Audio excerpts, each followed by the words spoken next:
The world knew her as a woman of the night, a social outcast living in the literal cracks of a pagan fortress. To the people of Jericho, she was a necessity to be used and a shame to be ignored. But to history, she would become something else entirely, a hero, a strategist, and the mother of a royal bloodline. Her name was Rahab, and she was about to do the unthinkable, bet on the God of her enemies to save her soul. Living in the wall of Jericho meant Rahab saw everyone who entered the gates. For months, she had heard the rumors of a nomadic people called the Israelites, stories of a God who split the Red Sea and crushed powerful kings. While the leaders of her city trembled behind their stone defenses, Rahab was making a choice. She realized that these walls weren't a sanctuary, they were a tomb. When 2 Israelite spies arrived at her door, Rahab didn't see a payday or a chance to prove her loyalty to Jericho. She saw a doorway to a different life. She chose to hide them under stalks of flax on her roof, risking a gruesome execution for treason. She didn't just save their lives. She made a confession that still echoes today. She told the spies, "I know that the Lord has given you this land.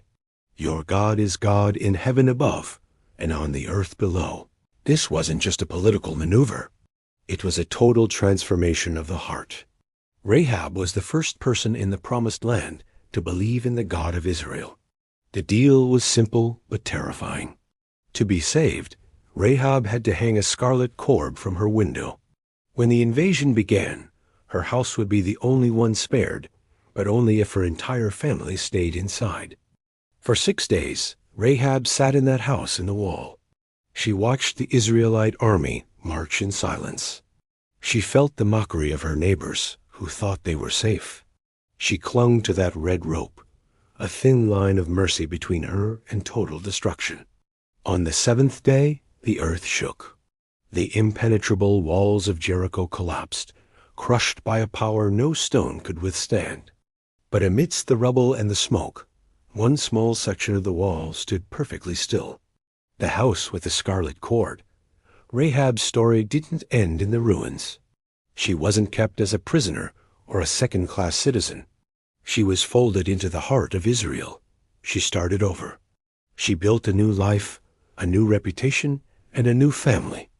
Eventually, she married a man named Salmon. Together, they had a son named Boaz. That son would grow up to be a man of great character, who would marry a woman named Ruth.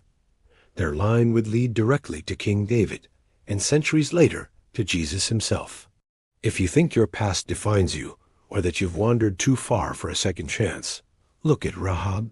She proves that God doesn't look for the pure. He looks for the brave. He took a woman from the fringes of a doomed city and made her an essential part of the greatest story ever told. She risked everything on a single thread of hope, and she found a new beginning that changed the world forever.